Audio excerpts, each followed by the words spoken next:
essere un po' tolata.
Mirë se keni ardhur dhe ju falenderojmë që jemi bashkë në ditën më të rëndësishme të kombit shqiptar për të festuar 113 vjetor në shpalljes së Shqipërisë së pavarur, ditës së flamurit tonë. Sot kam nderin dhe privilegjin të jem këtu dhe të mbaj fjalën përshëndetse në këtë pritje dhe ditë të shënuar për krejt shqiptarin. Në historinë e kombit shqiptar, data 28 nëntorit është padyshim festa jonë përbashkuese, që mbledh shqiptarët nga Kosova, Maqedonia e Veriut, Lugina e Preshevës e të tjerë. Kjo është dita që ne të kujtojmë me përullësi dhe mirënjohje sakrificën e jashtëzakonshme të shkruar me gjak të patriotëve shqiptar, të qendra e mira shqiptarëve nga Vlora e Prishtina, nga Ulcini e Tetova, nga Shkodra dhe Çamëria, që shpallën pavarësinë.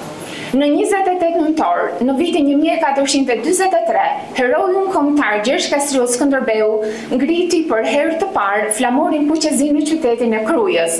Dhe në vitin 1912, po në 28 nëntor, Ismail Qemali ngriti flamurin dhe shpalli pavarësinë e Shqipërisë në Vlorë, duke kthyer këtë datë të rëndësishme në piknisjen e zgjimit kombëtar dhe shpalljen e përkatësisë sonë evropiane. Ata u zhndëruan në simbolin ton kombëtar, duke mishëruar vlerat më të mira të popullit ton, bashkimin përballë rrezikut dhe pranimin e sakrificës në emër të kombit.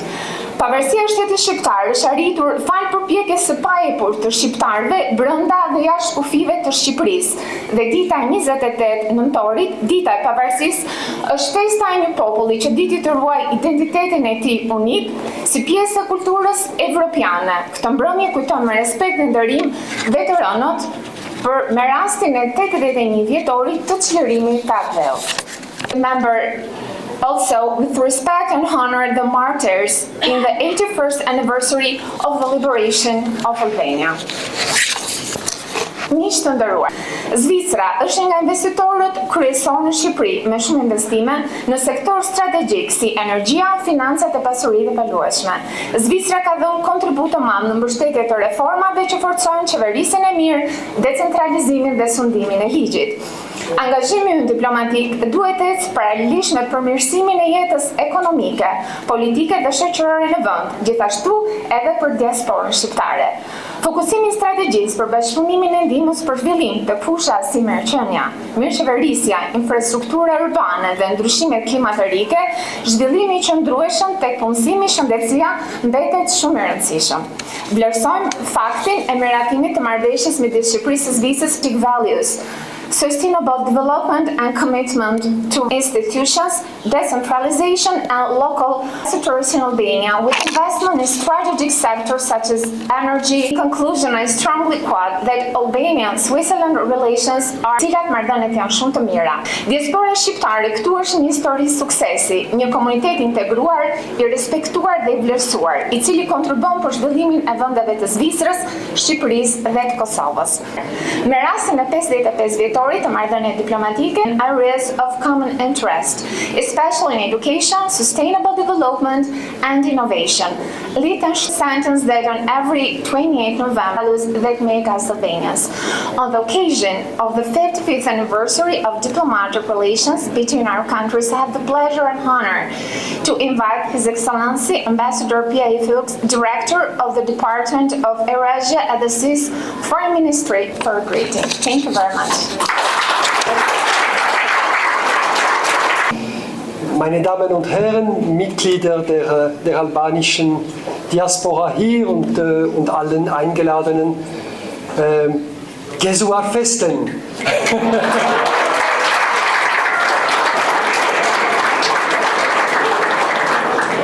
Ich kenne nur ganz wenig Worte in dieser schönen Sprache, aber das ist eine Sprache, welche 250.000 Personen in der Schweiz sprechen und verstehen, also Gëzuar festen.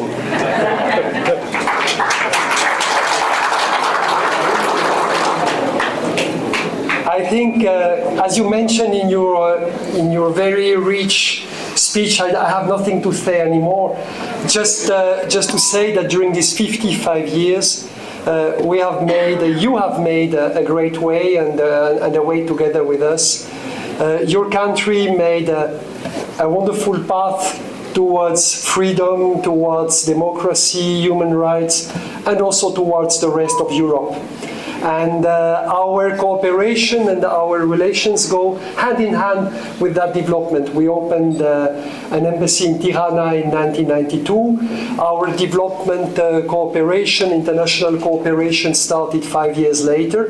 And since then it continued and evolved with different aspects, going hand in hand with all the developments your country are doing. And of course for Switzerland, this path towards Europe means towards the Council of Europe, towards the OSCE, and you mentioned the European Union. It's something which is very important to all Europeans. We share values, we share objectives, we share culture, sensitivities, and a lot of goal. And European integration in the Western Balkans, within the Western Balkans, with them, across the borders is extremely important, and I wish you all the best as a diplomat for the next last miles of negotiation, because that will be quite challenging. But in the meantime, I would like to express my gratitude, I think in the name of all those who are here, to be on this beautiful moment with these beautiful elements of your culture, of your skills, testifying also the pride you can have, the religions which exist, the history and the talent. Thank you very much and congratulations. It's a great privilege for me to have the honor on behalf of the Swiss authorities to wish you Gëzuar Fest and to wish you a beautiful national day. Thank you. Kristian Zefi, një çift nga Kosova dhe Shkodra, të specializuar në fushën e etnografisë shqiptare, të cilët do të prezantojnë një koleksion unik të historisë dhe origjinës së tyre. Ata do t'ju përgjigjen me kënaqësi.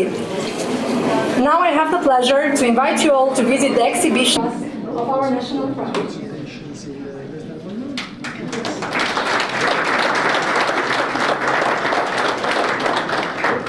The Nderuar Miq, më pas who will perform several pieces inspired by the Bengal motifs.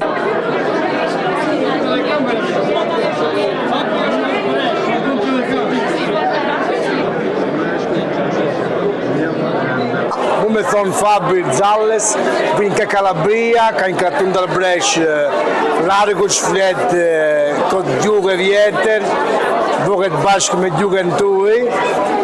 Jam këtu sot për ditë e flamurit të qytetit Bernit, i Zvicera, e ju dua shumë dashurim, e gjithëve shumë rispet, kana ime. Mirupafshim.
Dhe të lumtur që jemi ftuar në shënimin e përvjetorit të pavarësisë, gëzuar gjithëve festa e pavarësisë së shtetit shqiptar.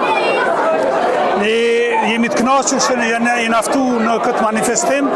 Dëshira jonë do të ishte që shteti shqiptar dhe ai Kosovës na përfshin në mënyrë të strukturuar, duke koordinuar me shtetet Nikoqire ku jeton mërgata jonë, që kontributi i profesionistëve të diasporës, rrjeteve të diasporës të jetë institucionalizuar dhe të kontriboj për zhvillim të gjithanshëm të shoqërisë dhe të vendit tonë.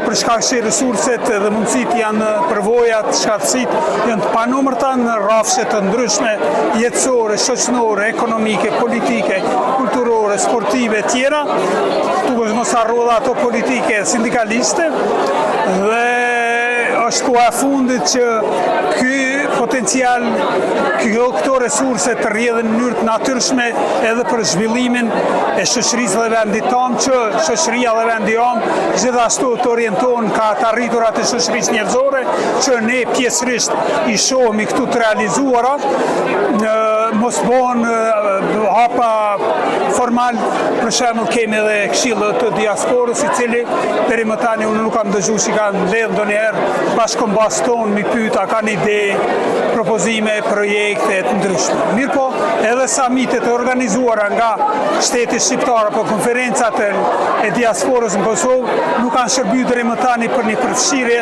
strukturuar dhe të institucionalizuar profesionistëve të diasporës dhe të rrjeteve të shumta diasporës me një traditë gati gjysmë shekullore. Uroj që kjo të ndodhë në të ardhmen,